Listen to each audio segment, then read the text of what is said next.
And thank you, Secretary General. Thank you for your strong stance and your powerful remarks today at the General Assembly and for your remarks tonight.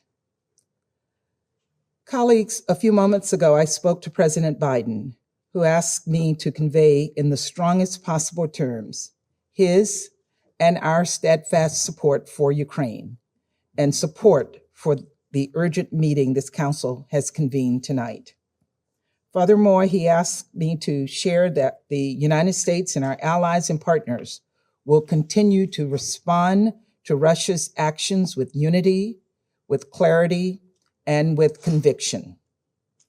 We are here tonight because we believe, along with Ukraine, that a full-scale further invasion into Ukraine by Russia is imminent.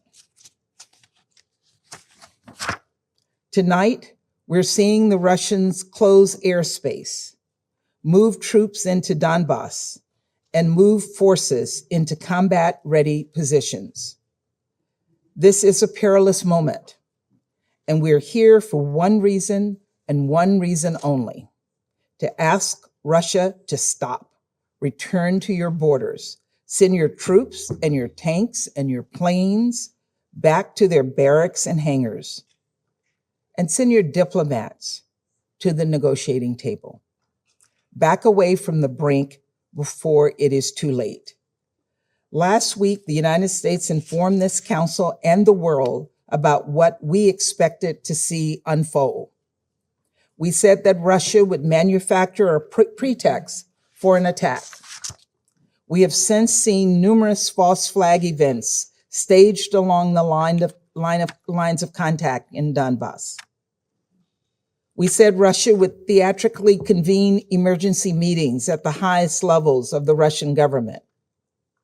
We all saw this on Monday with the state televised Security Council meeting held by President Putin, an orchestrated moment in which the Russian government decided to recognize as, and I quote, independent states, unquote, sovereign territory of Ukraine controlled by Russia's proxies since 2014. They literally violated Ukraine's sovereignty and territorial integrity on live television before the world. We said that false proclamations would come declaring Russia would need to defend Russian speakers in Ukraine.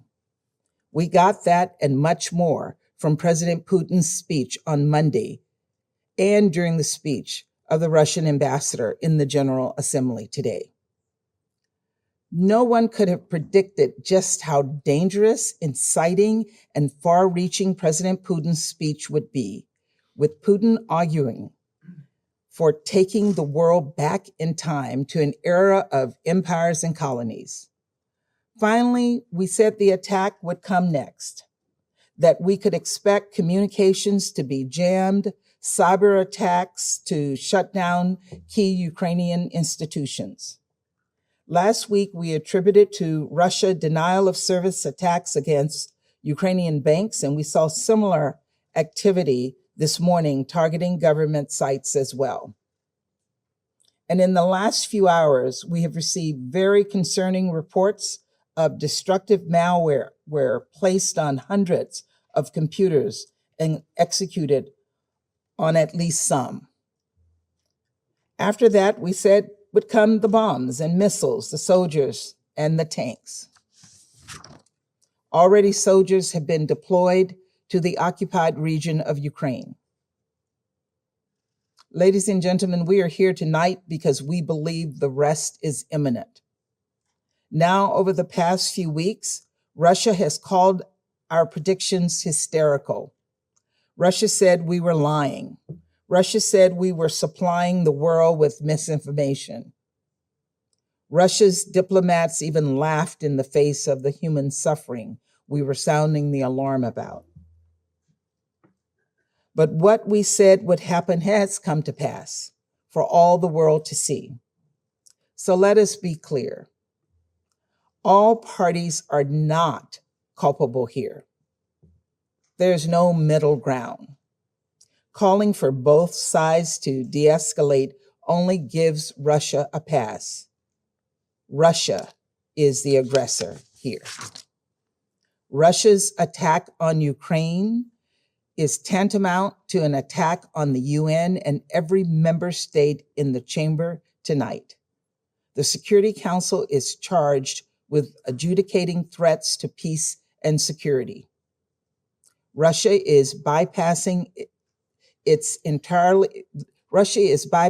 entirely and taking matters into its own hands. And that undermines the institution. It undermines everyone who participates in it.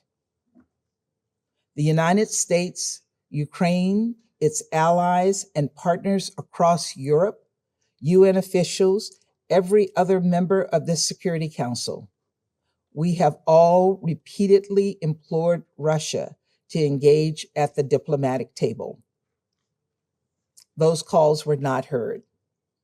Instead, tonight, Russia has brought its people, the Ukrainian people, and the world to the brink of a conflict that will produce an untold amount of human suffering. I said it in the General Assembly this morning, and I'll say it again tonight. Everyday Russians should be asking themselves right now how many Russian lives Putin will sacrifice for his cynical ambitions. Responsible members of this Security Council will stand together, and we will stand with Ukraine.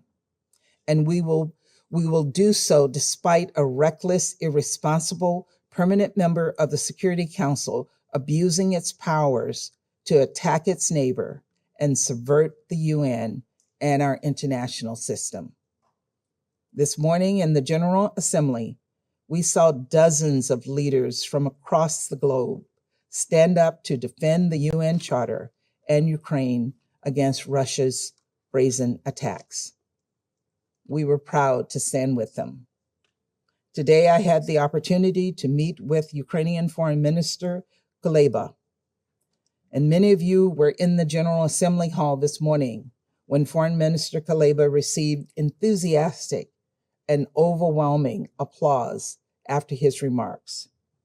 Since he could not be here this evening, I would like to conclude by echoing his words. This morning, he warned us all that, quote, no one will be able to sit out this crisis if President Putin decides that he can move forward with this aggression against Ukraine. Your governments and your people will face painful consequences together with our government and our people, unquote. He is right. History tells us that. And we must confront this threat head on in this council, in the UN, and in our capitals. The people of Ukraine are counting on us. We are here tonight to call on Russia to avert war. For months, Russia has been holding a gun to Ukraine's head. Now, President Putin's finger is on the trigger. A full-scale conflict in a country of 44 million people will bring immense suffering, casualties on both sides, and devastating humanitarian consequences. The members of this council, the General Assembly, and the Secretary General have all called this week for respect for the principles of the UN Charter. The world is calling for peace, but Russia is not listening. Mr. President, make no mistake, the UK will not compromise. We will not compromise our commitment to Ukraine's sovereignty and territorial integrity, our support for peace, prosperity, and the democratic freedom of the people of Ukraine. We will not compromise our commitment to the purpose and principles of the UN Charter. Above all, the founding principle of this United Nations, that we live together in peace with one another as good neighbours. Russia's actions are an assault on the Charter. And we will not compromise our commitment to a search for peace. We're here for the second time this week in the Council. My Prime Minister and Foreign and Defence Secretaries have been unsparing in their diplomatic efforts. But we have also announced a significant further sanction step against Russia with our allies, a package targeted against some of the Russian oligarchs, banks, and politicians supporting President Putin. And we will ratchet up economic consequences should Russia continue its aggression. There is still time for restraint, reason, and de-escalation. But that time is now. Thank you. Russia is on the verge of provoking chaos in Ukraine and striking an unjustifiable blow to peace and security in the heart of Europe. For several months, the President of the Russian Federation has patiently prepared the means for a major offensive against Ukraine. He has massed soldiers and gathered weapons at an unprecedented level since the end of the Second World War. He has incited violence through lies and disinformation. He has denied even the legitimacy of the Ukrainian state. He has attacked sovereignty and the integrity of Ukraine by recognizing the independence of portions of Ukrainian territory. Faced with this strategy of threats and destabilization, Ukraine has demonstrated admirable restraint. It did not resort to violence despite Russian provocation. I wish to reiterate our solidarity with the people of Ukraine, as President Macron reminded his Ukrainian counterpart a few hours ago. Faced with this strategy of disorder and confrontation, the leaders of Europe and the United States showed their unity and redoubled their efforts to propose a diplomatic outcome. President Macron, together with Chancellor Scholz and many partners, have all done their part. They have demonstrated their availability to build with Russia a renewed security architecture for Europe. France strongly condemns the strategy of provocation to war of the Russian president. We hear the call of the Ukrainian people, conveyed by President Zelensky in his address to the Russian nation a few hours ago. Ukrainians want peace. They want a relationship of good neighborliness with Russia, mirroring the family and personal relationships which bind to so many Russians and Ukrainians. The international community, Mr. President, has made its voice heard, its united voice, today at the General Assembly. It is that of respect of the Charter of the United Nations, the peaceful settlement of disputes, that of diplomacy. It echoes the clear declarations of the Secretary General. Once again, we call on the Russian Federation to follow this path, to draw back on its decision to recognize separatist entities of eastern Ukraine and to call its soldiers back. We call each of the members of this council to act responsibly and to resolutely support all initiatives to prevent and put an end to violations of the Charter of the United Nations. If Russia confirms that its choice is war, it will have to take all of the responsibility and pay the price. Thank you. Thank you, Mr. President. Let me begin by thanking Secretary General for his briefing on the evolving situation in the eastern regions of Ukraine. The Security Council had met 2 days ago and discussed the situation. We had called for urgent de-escalation of tensions and emphasized on sustained and focused diplomacy to address all issues concerning the situation. However, we note with regret that the calls of the international community to give time to the recent initiatives undertaken by parties to diffuse tensions were not heeded too. The situation is in danger of spiraling into a major crisis. We express our deep concern over the developments which, if not handled carefully, may well undermine the peace and security of the region. We call for immediate de-escalation and for refraining from any further action that could contribute to a worsening of the situation. We call on all parties to exert greater efforts to bridge divergent interests. I would like to underline that the legitimate security interests of all parties should be fully taken into account. India has consistently advocated at the United Nations the need for peaceful settlement of disputes in accordance with international law and with agreements entered into by parties concerned. I underline once again that more than 20,000 Indian nationals, including students, are located in different parts of Ukraine, including in its border areas. We are facilitating the return of all Indian nationals, including students, as may be required. We believe that the solution lies in sustained diplomatic dialogue between the concerned parties. In the meantime, we strongly emphasize the vital need for all sides to maintain international peace and security by exercising the utmost restraint. I thank you. China has been paying close attention to the situation. In the current context, all parties concerned should exercise restraint and avoid the further escalation of tensions. We believe that the door to a peaceful solution to the Ukraine issue is not fully shut, nor should it be.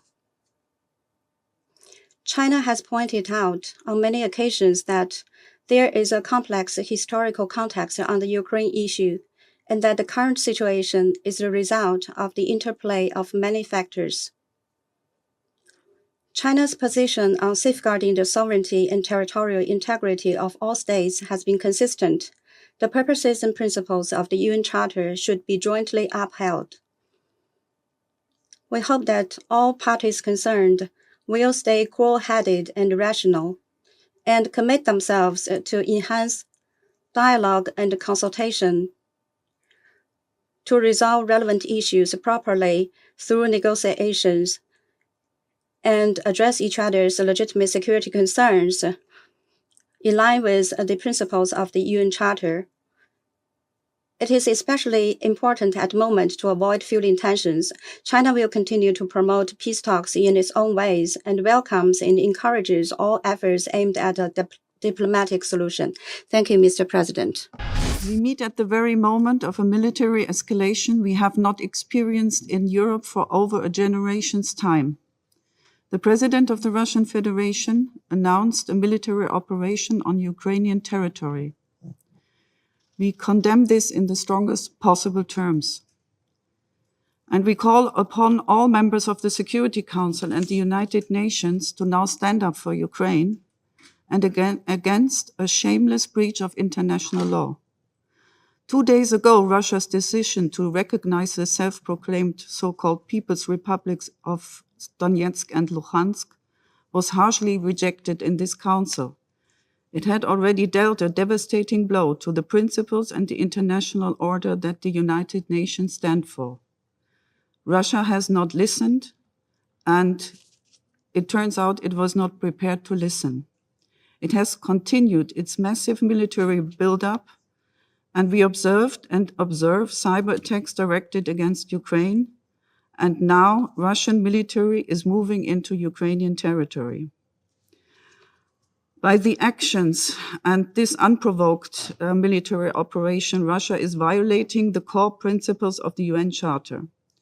We condemn the use of force against innocent people and the violation of the sovereignty and territorial integrity of Ukraine in the strongest possible terms. We urge Russia to terminate its military action against Ukraine immediately and withdraw its troops. Mr. President, our thoughts are with the Ukrainian people. We will be steadfast in our support for Ukraine and our support for the UN Charter. The Russian aggression will come at an unprecedented price politically, economically, and morally. Mr. President, France, Ukraine, and my country stood ready for diplomacy, for another meeting in the Normandy format, or for the summit that Ukraine had proposed. With our allies and partners, we called on Russia to seek a diplomatic way forward in vain. Now is the moment to speak up and defend the international order of the UN Charter against unilateral aggression, jointly and decisively. Tonight, we stand with Ukraine, and we are doing so unwavering and determined. Thank you, Mr. President.